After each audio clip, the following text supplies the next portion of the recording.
నమస్కారం. ధర్మ సందేహాలు కార్యక్రమానికి స్వాగతం. అనునిత్యం ప్రేక్షకులు ఎన్నో సందేహాలను కలిగి ఉంటారు.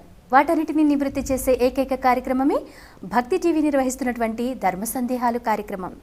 ప్రపంచవ్యాప్తంగా ఉన్న మన ప్రేక్షకులు వారికి కలిగిన సందేహాలను ఉత్తరాలు, ఈమెయిల్స్ ద్వారా మాకు రాసి పంపిస్తున్నారు.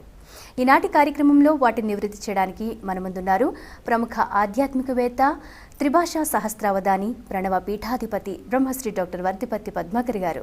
వారిని తెలుసుకుందాం. నమస్కారం అండి గురుగారు.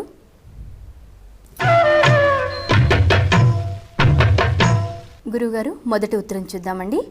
తెనాలి నుండి రాధాకృష్ణ గారు పంపించారు.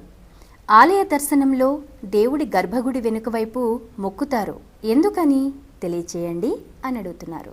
వందే గురుపదద్వంద్వం అవాంగ్మానసగోచరం రక్త శుక్ల ప్రభామిశ్రమతర్క్యం త్రైపురం మహః అని గురువుల పాదపద్మాలకు నమస్కారం చేసుకుందాం.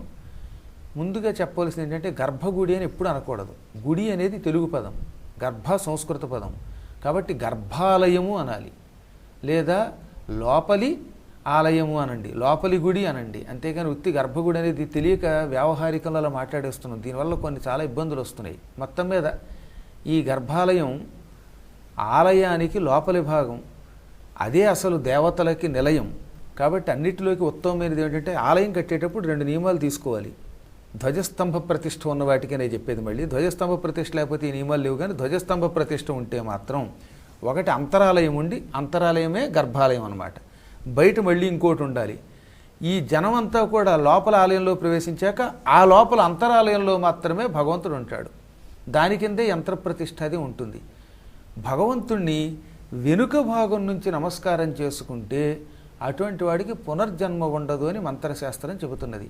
అందుకని ఏం చేస్తారు, ఎదురుగుండా ఉన్నప్పుడేమో గర్భాలయంలో 2 చేతులు జోడించి నమస్కరించి, మళ్ళీ గుడి వెనక్కి వచ్చినప్పుడు అది గర్భాలయం అసలు వెనక వైపు, అక్కడ కూడా శిరస్సు వంచి నమస్కారం చెయ్యాలి. చేస్తేనే వెనక నమస్కారం చేస్తే లాభం ఏంటంటే పునర్జన్మ ఉండదు. గర్భాలయంలోకి వెళ్ళి నమస్కారం చేసుకుంటే అటువంటి వాడికి కోరిన కోరికలు తీరుతాయి.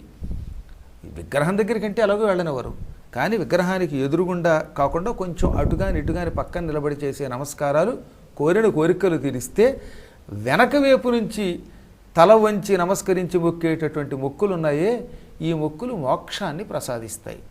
వెనుక, ముందు, ప్రక్కల అంతటా పరమాత్మ నువ్వే ఉన్నావు సుమా అని అందించడం కోసం లోకానికి ఒక గొప్ప సందేశాన్ని గర్భాలయం వెనక వైపు కూడా నమస్కారం చేయటం అనే ఒక సంప్రదాయాన్ని అత్యంత ప్రాచీన కాలంలో అగస్త్య మహర్షి దక్షిణాదికి వచ్చినప్పుడు ప్రారంభించాడు.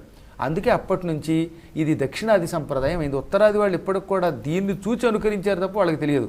అగస్త్యుడు కాశీ విడిచిపెట్టి ఇటు దక్షారామం, ఇటు పాండ్యదేశం ఇవన్నీ తిరిగాడు. తిరిగినప్పుడు వెనక వైపు నమస్కారం చేయటం అనే ప్రక్రియ ఆయన మనకు అందించాడు.